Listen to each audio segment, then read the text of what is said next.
જય જવાન જય કિસાન. તો જો આપણે ફરી વાર એકદમ ખેતરે આવી ગયા છે અને આપણે નવો વ્લોગ સ્ટાર્ટ કર્યો છે. જો ખેતરનો વ્યૂ બતાવો તો જો અત્યારે આપણે થોડું ઘણું કામ કરતા હતા, કેમ કે જો અત્યારે શાકભાજી વીણવાનો ટાઈમ છે. અમે સવારે શાકભાજી વીણી અને સાંજે શાકભાજી વીણીએ તો તમને બતાવીએ કે શાકભાજીમાં શું વીણી રહ્યા છે. જો અત્યારે આપણે ગુવાર વીણી રહ્યા છે. જો એકદમ સરસ ગુવાર છે અને અત્યારે ગુવારનો ભાવ પણ બહુ સરસ છે. અત્યારે જો ને ગુવારનો ભાવ 100 રૂપિયા જેવો આસપાસ કિલો અમારે અહીંયા ગુવાર જાય છે અને બહુ ઉત્પાદન પણ બહુ સરસ મળે છે. મારા ખેડૂતોને હું કાંઈ બતાવતો પણ રહું છું કે કેવો ગુવાર ઉતરે છે. તો જો ફરી વાર તમને બતાવો. અત્યારે કેમ કે ઉનાળો આવી ગયો ને એટલે બધું વસ્તુ ડીમ પડી ગયું છે. જો અત્યારે આ જો આવો ગુવાર આવે, અમુક વસ્તુ જગ્યાએ આવે, બાકી અમુક જગ્યાએ બેસતો નથી.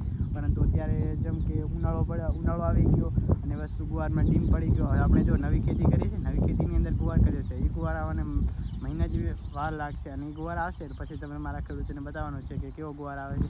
તો જો આપણે ફરી એકવાર વ્યૂ બતાવીએ.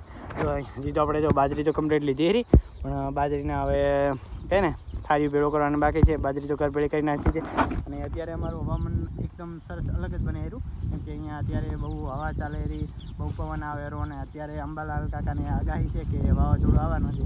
તો શું થશે આગળ, હજી તો આપણે જો ખેતરમાં ખારી બીજું પડ્યું છે અને બસ હવે નવી ખેતી ટૂંક જ સમયમાં મારા ખેડૂતોને બતાવવાની છે. નવી ખેતી કરવાની છે આપણે.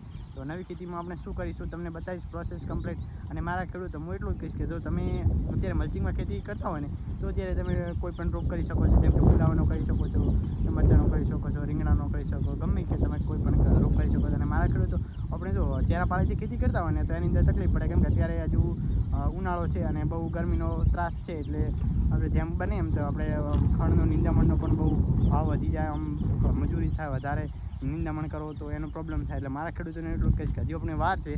ભલે અત્યારે બધા ખેડૂતો ખેતી કરતા પણ એ મલ્ચિંગમાં કરે છે તો એમને વસ્તુ મહેનત થઈ છે કે કેમ કે અહીંયાને ટોપ પાડવાની હોય, પાણી ચાલુ કરવાનું. આપણે અહીંયા બહુ ગરમી પડે અને અત્યારે માહોલ પણ બહુ ગરમ હોય છે અને અત્યારે આંબાલાલ કાકાની આગાહી છે તો એકદમ વાદળા કરી નાખ્યા છે. તો મારા ખેડૂતોને એટલું જ કહીશ કે હજી આપણે વાર છે અને આપણે ટૂંક સમયમાં હવે રોપનું બિયારણ વાવવાની શરૂઆત કરવાના છીએ. અને મારા ખેડૂતોને મારી ઈચ્છા છે કે મારા ખેડૂતો જે મને સપોર્ટ કરે છે એમને મારે થોડો ઘણો રોપ તો દેવાનો છે. તો આવો ભાઈને સપોર્ટ કરતા રહેજો. અને રોજ આપણે ચેલેન્જ કર્યું છે કે ડેલી 30 વ્લોગ અપલોડ કરવાના છે. તો કેવો અનુભવ મળે છે, બસ જય જવાન જય કિસાન નાનો ભાઈ સમજીને સપોર્ટ કરતા રહેજો.